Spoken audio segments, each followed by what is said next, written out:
we've all been waiting, and today is the day. The Bone Student Center's facelift will be revealed. And more than 40 people are dead over the weekend in the New Zealand mosque shooting that was streamed via social media. And a new superhero has graced the big screen, and everyone can't stop talking about it. Your News at Noon starts right now. Your campus, your community, your life. This is Bloomington Normal's one and only live newscast, TV 10 News.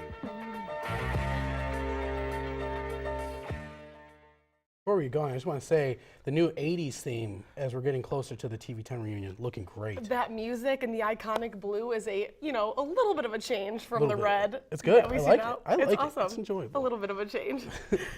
So construction at the Bone Student Center has been underway since 2017 in its beginning stages of a 3-phase plan. Good afternoon, I'm Trisha Fritz. And I'm Giovanni LeBron. And today, the completion of the first phase of the renovations were unveiled to the public. TV 10's Diego Hernandez is live in the studio with some updates. Diego?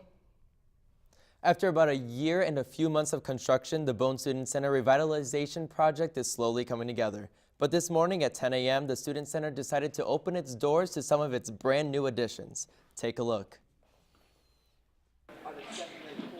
If you are missing your cup of coffee this morning, the new and improved Starbucks is here. With its nearby location, it's now easier for students to get their caffeine fix. And Starbucks isn't the only benefit that comes along with these new renovations. Leah opens the space up, lots of new seating, so really allowing the Student Center to be more of what students expect from a student center versus what we had before. With new spaces like these, it gives students more options for food, places to study, or even just to hang out. Along with Starbucks, Qdoba is now here at ISU, bringing even more variety to the food choices here on campus. But this revitalization project comes with so much more. You guys are looking good. Fourth extension of the concourse opened. On the first floor, we got the new Barnes & Noble. We got a new Starbucks and a new sitting area, along with a new welcome desk.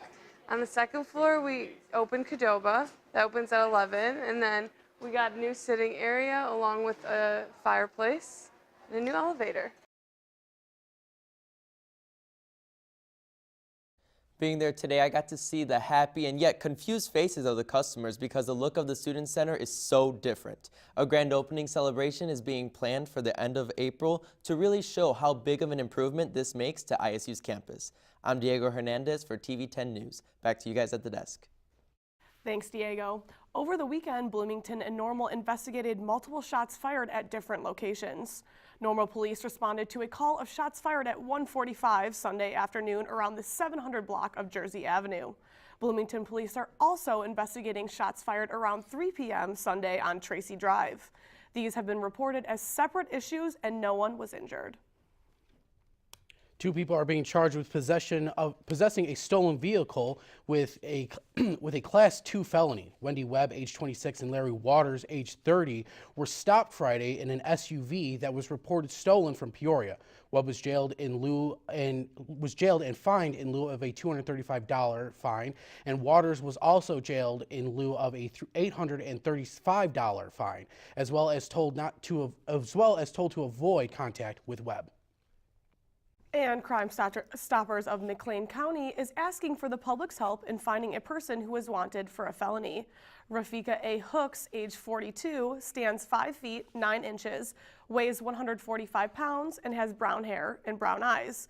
Hooks' last known address was in Normal. Hooks has a warrant charging her with aggravated battery to a peace officer. If you have any information, please call the McLean County Crime Stoppers. It's been nearly a week since news broke about the college admissions scandal. TV 10's Macy Hurst has more on the story.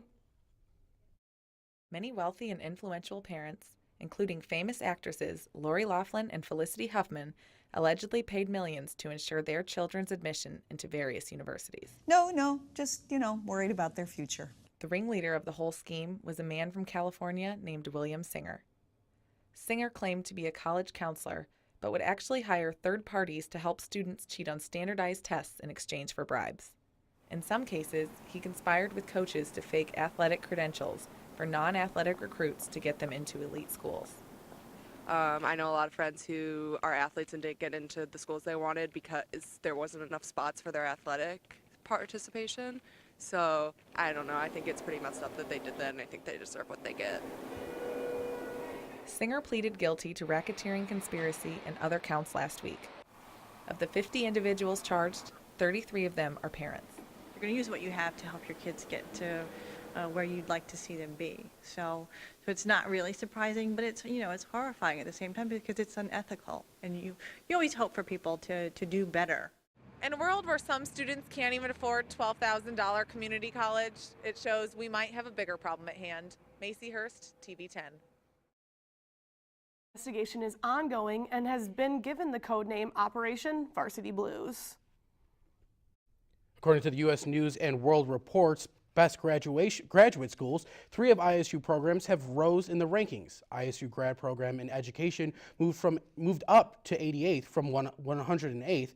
The part-time MBA in the College of Business moved from 92nd to 89th, and the College of Nursing moved from 98th to 90th.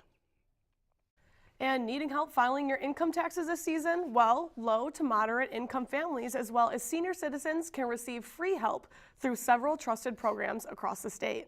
The Internal Revenue Service and AARP Tax Aid offer free basic income tax return prep with electronic filing to individuals who qualify.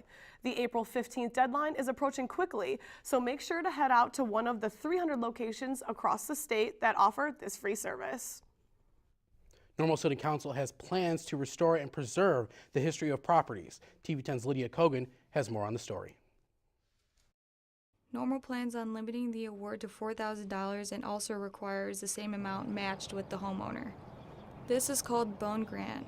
Allow funding for historic homeowners to preserve their homes just like it was when it was built.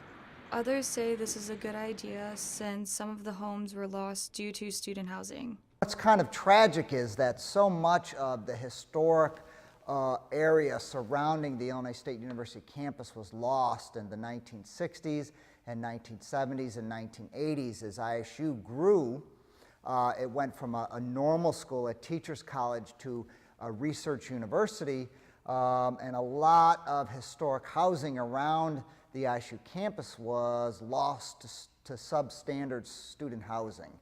The grant program was dropped from last year's budget. Normal plans limiting the award to $4,000 and also requires the same amount matched with the homeowner. And so they had a year off, and there hasn't been funding for a year just because of a tough budgeting session that the council had, and cuts had to be made a lot of places that were uncomfortable. But so the commission decided in the time off they wanted to evaluate the use of funds that they have, since the commission's not getting more by any means. So how could the commission better spread the wealth for funds and that kind of thing? So they decided that, well, why don't we just make a cap of a certain amount of money for each property. The program was named after former ISU President Dr. Robert Bone, as he was the first one to create this funding back in 1997. With TV 10 News, I'm Lydia Kogan. A property must be a locally designated landmark to be eligible for this funding. April showers bring May flowers. That's what they say about spring weather. But what about the hail? According to 2018 data, State Farm paid over $300,000 in combined auto and homeowners claims due to hail damage in Illinois, the third highest in the nation. So how do you prep for hail? State Farm has some tips like protecting your roof and making sure it's up to date, to having a disaster kit in emergencies if it gets severe.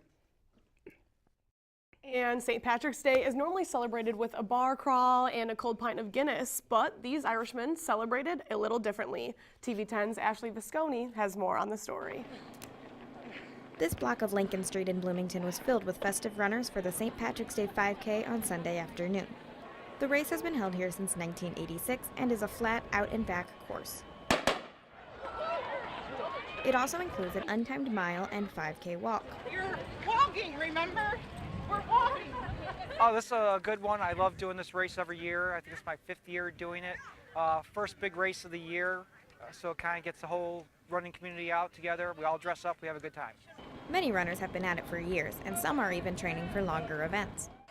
Well, I'm practicing for a half marathon, so it gives me an opportunity to run and pace myself with others and try to improve my time and endurance. Others are jumping right in. I didn't train. Benjamin was a first-time runner, one of many who came out with their families. This one was great because this is the first 5K with my son. A post race was held at the VFW Post 454 with music, snacks, drink specials, and awards. Regardless of their place, the luck of the Irish was with all of those who crossed the finish line today. Ashley Visconti, TV 10 News. Proceeds from the St. Patrick's Day 5K went to veterans helping veterans. And coming up on TV 10 News, an extremely wet winter causes historic flooding in the Midwest. Plus, more on your weather. And the Muslim community is mourning after the mass shooting at Christ Church. Stay tuned for more details after the break.